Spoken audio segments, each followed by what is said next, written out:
Hallelujah. Amen. God bless you. Amen. God bless you. Hallelujah. Piga Yesu makofi tena. Amen. Amen. Understanding the mind of God. Amen. Understanding the mind of God. Of God. Understanding the mind of God.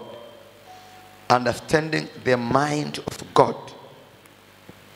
Understanding the mind of God. Kufahamu, kuyaelewa mawazo, fikra za Mungu. Understanding God's mind or the mind of God. God has a mind. God has a mind. Amen. So to understand the mind of God, it is very important, very crucial. Amen? Amen. So you must be tentative to listen and to hear this. Very important. To come to the level of understanding the mind of Christ. The Bible says Christ is the wisdom and the power of God. The Bible says Jesus is the wisdom and the power of God. So by having Jesus, you have the wisdom and the power of God. Amen. Biblia inasema Yesu ni hekima na nguvu ya Mungu. Kwa kuwa na Yesu una hekima na nguvu ya nani? So I want you to understand this mind. Understanding the mind of God. Kujua fikra au mawazo ya nani? Ya Mungu. Understanding the mind of God. Understanding the mind of God. Kitabu cha Timotheo wa pili sura ya 3 mstari wa 7. Wakijifunza siku zote ila wasiweze kabisa kufikia ujuzi wa kweli. Ever learned. English Bible inasema Ever learning and never able to come to the knowledge of the truth. Ever learn and never able to come to the knowledge of the truth. Wakijifunza siku zote ili wasiweze kabisa kufikia ujuzi wa kweli. English inasema to come to the knowledge of the truth. Hawa watu waenda kanisani wanajifunza siku zote. Wakijifunza siku zote ili wasiweze kabisa kufikia ujuzi wa kweli. Yani wasifikie katika uwezo wa kujua kweli. Biblia inasema mtaifahamu kweli na itaweka nini? Huru. Sawa eh?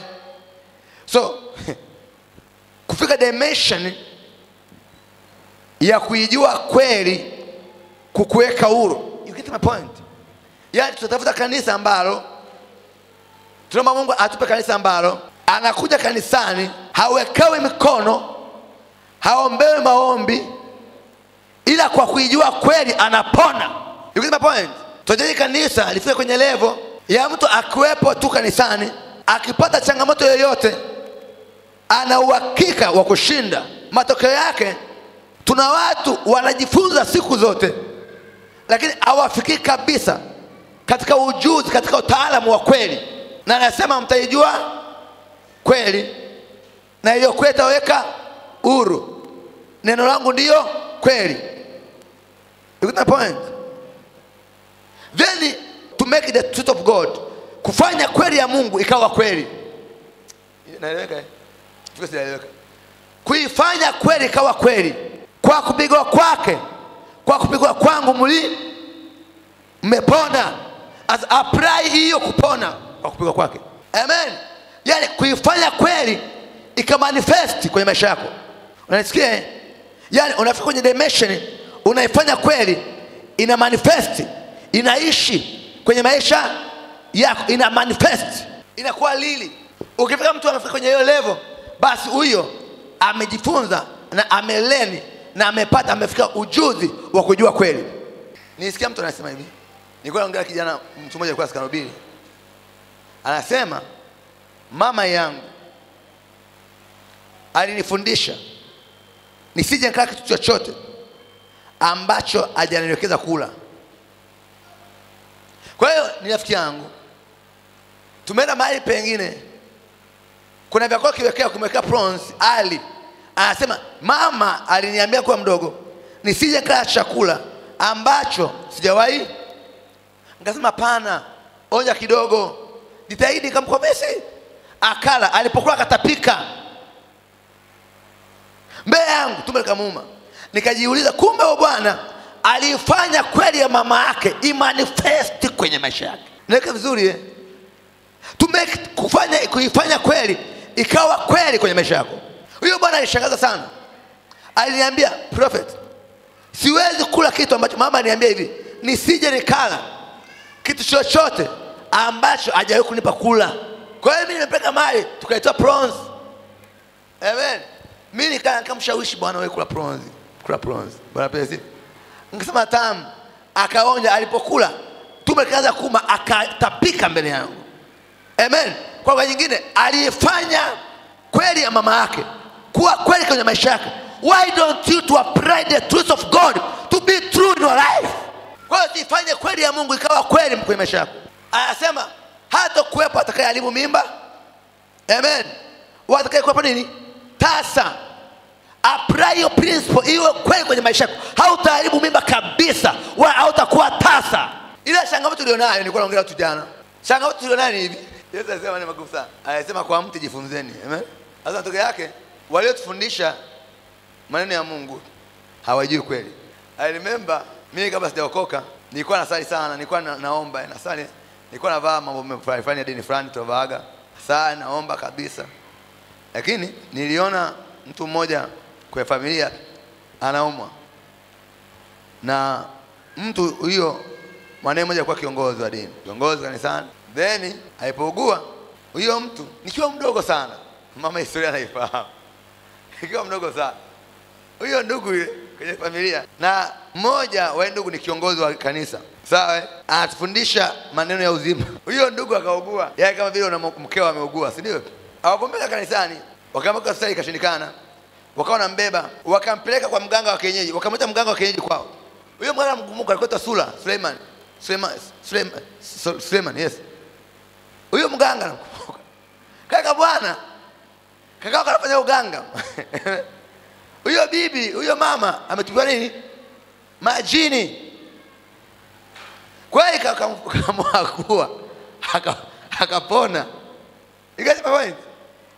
Then baadaye kwenye ufahamu wangu nikajua hivi, kanisani tunakwenda kama leo Pasaka, tuna attend, tukafundishwa tunaenda kanisani, tusije kwenda jehanamu ya milele, si ndio? Lakini nikiwa najua akitokea mama kaugua, najua pa kumpeleka. You get my point? You get my point? Kwa hiyo nikawa na hiyo mind kwamba huko kwa Mungu tunaenda, tuna attend, tunakula vitumbua na mandazi. Amen. Tukirudi nyumbani akikamatwa akaugua, kuna mahali. That's why mko hapa mna chale nyingi na msema kwa Kristo. Hamna nyinyi. Mna machale, mshakula kwa waganga, mshabeba mailizi na mnajiita nini wa Kristo. Sio kosa lenu. Ni kwa sababu Yesu wenu, Mungu wenu ndivyo mlivyo na mko mnafundishwa, na naye kufundisha haapply hiyo maisha. You get the point? Asa nilipokuwa kwa form 2, nimeokoka, siku moja nimeenda kanisani, nikakuta mtu mmoja yuko kanisani, ameletwa mguu una vyuma, yuko kwenye wheelchair. Mchungaji asimama, simama, tembea kwa jina la Yesu. Lazima simama hapo ulipo, tembea. Jamaa akakimbia hivi, akasema hii imekaje hii? Bwana pewe sifa. Bwana pewe sifa. Akawa binti mmoja hapa amefungwa mikono, ana mapepo kama amechanganyikiwa. Mchungaji amemwekea mkono, akanyanyuka, wakamfungua, akapona. Mapepo yanatoka watu. Nikajiuliza, okay, kumbe this is God. Anaponya huyu Mungu. Nikasema let me follow this way. Amen. Nikaamua kufuata hiyo njia. Nikaelewa kwamba hawa jamaa wanafundishwa kila siku. Amen. Hawajawahi kujua nini? Kweli. Praise God. Amen. Amen. Leo nafanya miujiza, natoa pepo kama wewe hapa mwingine, na wewe ulikuwa kama vile. Ila siku kweli imekuzukia, maisha yakabadilika. Amen. Kwa mtu ninachongea. Baba sifa. Kwa mtu ninachongea. Amen. Kwa hiyo hawakubali knowledge. Yumkini tunajifunza kila siku, hatuja apply kweli kwenye maisha yako. Sasa ukiamua leo ukasema na concentrate, I take my time. Leo nachukua muda wangu usai. Let me take my time to concentrate to the issue of God. Your life shall never remain the same. If you can be able to take a time to concentrate to the word and the knowledge of Christ, your life shall never ever remain the same. Praise God. Kwa kanisani tunajifunza kila siku. Soma ule mstari. Ndio mstari tena. Tunajifunza kila siku, lakini hatuifikii ujuzi wa kweli. Bwana asifiwe. Amen. Amen. That's why tumewafundisha hapa, there is no application of the word of God in your life. Hatuna application, hakuna application and manifestation of the word of God in your life. Wakijifunza siku zote ila wasiweze kabisa kufikia ujuzi wa kweli. To come to the knowledge of the truth. To come to the knowledge of the truth. To come to the knowledge of the truth. Praise God. Fungua kitabu cha Timotheo wa kwanza pia. Sura ya 2 mstari wa 4. Ambaye hutaka watu wote waokolewe. Mungu ambaye anataka watu wote waokolewe. Na kupata kujua yaliyo kweli. Na kupata kujua, English Bible inasemaje?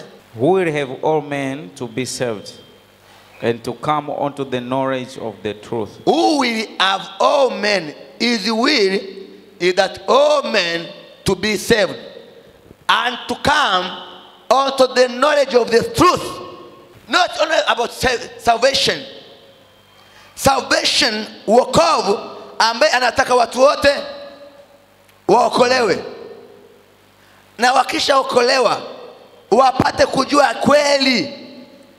Sio kuokolewa wafika kwenye ujuzi wa kuifahamu nini kweli. So when you are born again, what for after that is the truth. Baba yasifu. That's why makanisani tuna watu wengi wamesema wameokoka, lakini hakuna application ya kweli ndani yao.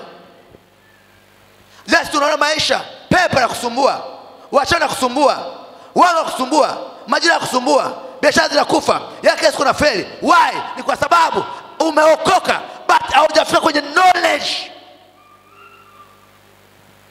Haujakuwa able to know the truth of God. Amen. You get my point? Amen. Kwa mtu anielewa Baba sifa. Amen. Yani umeokoka sawa, anataka watu wote waokolewe na kufikia na kupata kujua yaliyo kweli na kupata kujua kweli. English Bible inaongea vizuri. And to come unto the knowledge of the truth. Who will have all men to be saved and to come unto the knowledge of the truth. Kwa mtu anielewa chongea hapa. Baba sifa. Sasa God's mind, understanding the God's mind. Kujua fikra, mawazo, mind ya Mungu. To know the mind of God. To come to the knowledge of the truth. Tuna issue hapa sasa hivi, tuseme kuna issue Tanzania, si ndio? Ya kitaifa. Si ndio? Mheshimiwa samahani. Tuna issue ya kitaifa hapa, si ndio? Ambao tunaiongelea hapa sisi kanisani. Tunaiongelea wewe au Watanzania tunaiongelea. Hivi nafikiri mtasemaje? Mtasema hivi, tafadhali. Kwani rais anasemaje? Au sio? Amen. Maybe there is a issue, kuna issue. Si ndio? Hata nyumbani kuna issue. Hivi baba anasemaje?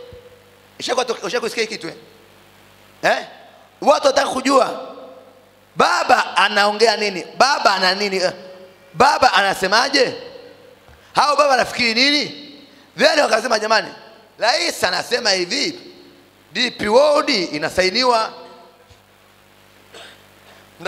Mtakataa? Hamtapinga kwa sababu ndo mind.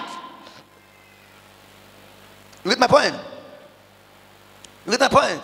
Kwa hiyo Ili tupate suluhisho la kudumu, lazima uwe na uwezo wa kujua mind. Mungu anasema, anasemaje? Yani mimi naumwa, hii hali nilionayo naumwa hivi, Baba anasemaje? Haujui kuona Baba pia sifa. Amen. Okay, ngoja mfano wa pili mzuri. Naomba mtoto wangu umjue. Jay yuko hapa, nitoe mtoto mdogo huyo. Hayupo? Okay. Kama. Wow. Hivi mtoto. Amen. Huyu mtoto. Unajua analala zote. Adai kodi. Yani hawazi kodi, hawazi ada, hawazi chochote unajua. Kwa unajua anachokifahamu nini? Huyu mtoto anaijua mind ya baba na mama, anaijua. Okay, mzee unamwazia nini mtoto? Unamwazia nini? Mema. Yani huyu achika hapa anawaza, yani hataki mtu amguse, sawa? Yani yuko tayari kwa sababu the mind of the father. Huyu hawezi kuangamia mbele baba yake. Kwa nini? Kwa sababu anajua actualize the concept, the mind of the father. So anajua baba hawezi niacha, mama hawezi niacha. Yani hata sasa hivi mkiondoka, anajua mama hawezi niacha, mama hawezi nipa chakula, mama hawezi nipa ada. Anajua this is the mind of the father.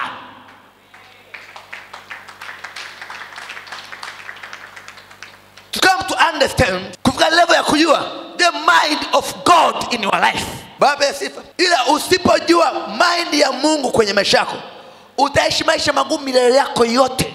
Huyu mtoto akiumwa, kwa sababu mind ya baba anaifahamu, baba atamtake care from morning to evening. Kwa hiyo leo nakuombea, leo nataka understand, uijue mind ya Mungu juu ya maisha yako. You must understand the mind of God in your life.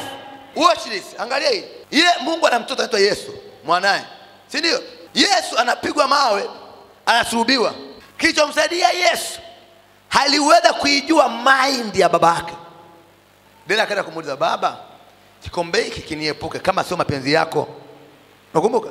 Akamwambia Yesu, akikuepuki ni mapenzi yangu mimi. This is my mind. My mind ni kwamba kikombe Yesu kipitie, kwa sababu the way to make you to be the king of the kings, njia kufanya kuwa mfalme wa nini? Wa wafalme. Lazima hiki kikombe kinywe. Mimi nataka wewe Yesu uwe mfalme wa wafalme.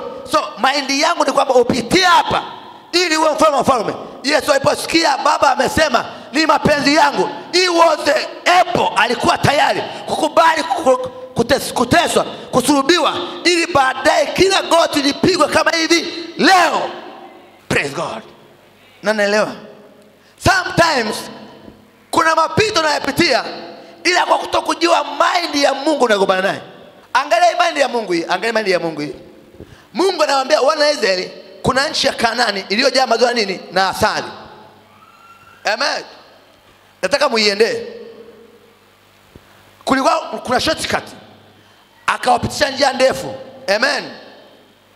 Wakafika njiani, wakutana bahari ya Sham. Pembeni mlima, pembeni Kilimanjaro waweza kuipanda na kuipanda, katikati nini? Bahari.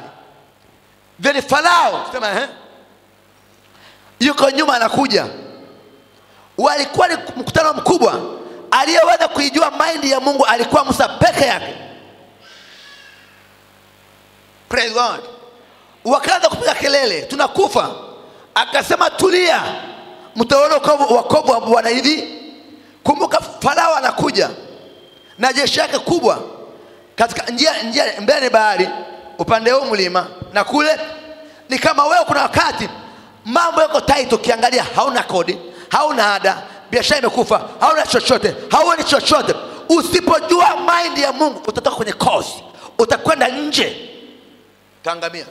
Utaanza kupanda mlima, unakuta mlimani maadui. Praise hallelujah, praise God. Then Musa mwenye kujua mind ya Mungu akamwambia tulieni, wakatulia. Akapiga fimbo, maji bahari kafanyaje? Kagawanyika. Wakapita wote. Sema walipokwisha kupita, Farao na jeshi lake wakaingia wote, wakaangamia wote. Mungu alijua kwamba Farao ni mjanja, nisipomwangamiza Farao atawafuata mpaka Kanaani. Praise God. Ilibidi atengeneze hiyo njia ili awaue maadui zao wote baharini. Sometimes kuna maisha unapitia, ili Mungu akutanishe na mtu lazima ujue hiyo mind. Baba ya sifa. Bwana umeelewa? Sababu Yesu. Leo nahitaji kujua mind ya Mungu. Mawazo ya Mungu juu yangu. Mungu anasemaje katika hili? Hilo pito lako Mungu anasema nini? Oh my God. Praise God. Are you listening? Mtu mmoja, kiongozi mmoja, alikuwa na kesi moja kubwa sana. Nilikuwa natoa mfano hata jana. Kubwa mno. Ambao ukiangalia kwa namna moja au nyingine asingeweza kushinda. Amen. Imeenda nimwambia hivi. Mungu anasema hivi. Hiyo kesi tufanyeje? Hata wewe kutokea, si ndio? Wakati kuambia utashinda, ulikuwa unaelewa? Amen. Ulikuwa unafikiri utashinda? Nilikuwa sina imani sana. Baadaye ndio nikajua kwamba Mungu yupo, nitashinda. You get my point? Wakati ikasi na mzee kwa ngumu. Amen. Nimwambia mind ya Mungu inasema hivi, utashinda. Amen. Lakini yeye kwa macho yake haelewi. Siku alipojua mind ya Mungu, ulishinda au kushinda? Ulishinda. Praise God. You get my point? Kwa sometimes unaweza kuona mambo ni magumu. Siku ukijua mind ya Mungu, jamani mimi naumwa, Mungu anasemaje katika hili? Praise God. Anasema sintokuacha wala sintokupungukia. Hiyo ndio mind yako. Sintokuacha na sintokupungukia. Asa Baba, mbona napita hapa katika maisha magumu? Sina biashara, sina kazi, nimeachika, vitu vya kufa. Sintokuacha, sintokupungukia. Amen. Kwa hiyo sawa ukijua hatakuacha, hatakupungukia, anakusudi na wewe. I want Joseph to dream a dream, to interpret a dream. Nahitaji Yusufu utafasiri ndoto. Nahitaji Yusufu uwe waziri mkuu, si ndio? Lakini Yusufu hauwezi kutafasiri ndoto kama waziri mkuu kwenye nyumba ya baba yako. Amen. Lazima tengeze issue. Liliani, kwa watu wengine hapa ulikuwa kijijini, si ndio? Pengine itokea njaa kijijini kuja Dar es Salaam. You get the point? Nahitaji uende Ikulu Misri ambako kuna Farao. Baba yako hana uhusiano na Farao. Hakuna mtu kupeka kwa nini kwa Farao. Lakini kuna kiumbe mmoja anaitwa Potifa. Ni mnunuzi wa watumwa na ni kiongozi kwenye mji wa Farao. Natengeneza connection. Akasababisha ndugu zake wamuuze. The mind of God. Akauza utumwani Misri, ambako ni mahali kuna mfalme. Praise God.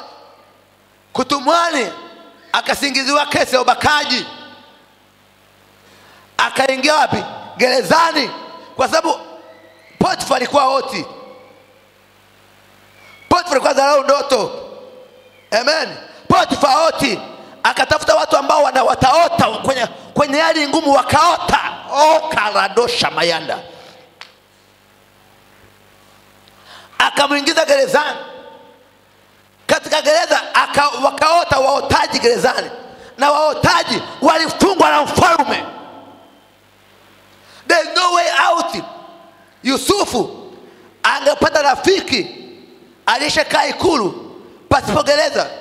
Mpendwa mtazamaji hapa, wewe unakaa Mbagala kule kwetu, si ndio? Utapataje connection na waziri mkuu mpendwa? Hivi inawezekana? Wewe unakaa kwetu huko si wapi? Hiyo connection utaitoa wapi? Kwanza unaweza kaa Kibaka na pesa. Hebu tuanze tukio la kwa yani Adam sasa hivi anapigwa tukio la kuiba kuku. Bwana pesa sifa. Amen. Wampeka wapi? Keko. Bwana pesa sifa. Anaingia Keko, anakutana viongozi kule Keko. Bwana pesa sifa. Anawatafasiria ndio atasema, wewe mzee, wewe ulikuwa waziri umeiba, lakini utaachiliwa. Bwana pesa sifa. Kwa sababu hakuna namna ataenda Ikulu agonge, utakuwa salama bwana.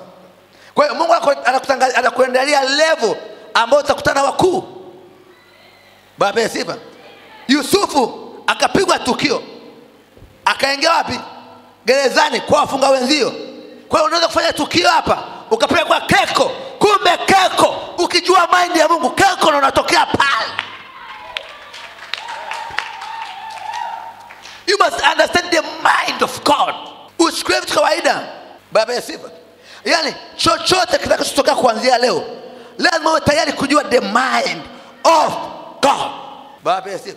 Kwa hiyo anaenda Keko, anaanza kulalamika, huyu Mungu naye muabudu mimi anipeleka Keko, anakusudi na mimi katikati ya Keko. Baba ya sifa. Wangapi wanaelewa? The mind of God. Kwa hiyo mahali popote unaishi, hata kama unaishi mahali popote, hapo ulipo, sawa, ukijua mind ya Mungu yao kuishi pale, maisha yako yanabadilika. Praise God. Wangapi wanaelewa? Oh my God. Baba, mimi wamenishusha cheo. Kweli kushushwa cheo kunaonekana kubaya. Je, kwenye mind ya Mungu ni nini? Mungu anawaza ni katika hilo. Ile watu kutojua mind ya Mungu, utaanza kushika watu wa duniani na utateseka kwenye ile eneo kwa sababu haujui mind ya Mungu aliye hai. Yusufu alijua mind, aliendelea kutafasiri ndoto hata katikati ya gereza. Praise God. Ila mkono wako juu. Bwana Yesu, nipe kujua mind, nijue fikra ya Mungu, nijue fikra ya Mungu, nijue mawazo ya Mungu, nijue mawazo ya Mungu. Sihitaji kuenenda hivi hivi, sihitaji kuenenda hivi. Kila jambo litakayotokea, kila jambo litakayotokea, nipate kujua the mind of God, the mind of God. Praise God. Amen. Punga mkono wako juu. Sema Bwana Yesu, Bwana Yesu, nahitaji kujua, nahitaji kujua fikra ya Mungu kwangu, fikra ya Mungu kwangu. Hivi kwa mfano, nimetoa mfano mwingine. Wakati tunauliza rais anasemaje? Amen. Rais akisema ndugu na nchi mwe na amani, mvua itanyesha. Bongo kweli?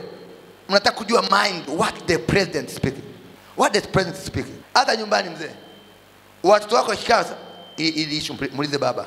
Baba anasemaje? Amen. Wow, wakiamini our father has a certain mind of this. Our father has a certain mind in this. Amen. Kwa hiyo wanataka kupokea mind ya baba. Baba akishasema, wasema now it is okay. Yani kuanzia leo kama ni wanaweza kwa mataifa yetu, sihitaji ulalamike, nataka kupasiri ajabu sana.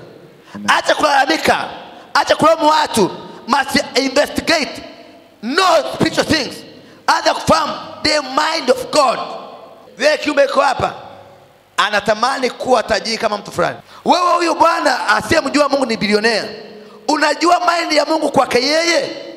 I want to learn the mind of God. Ujiulize Mungu, why I'm like this? Kwani haya yanatokea? Mungu anasemaje kwenye mind yake?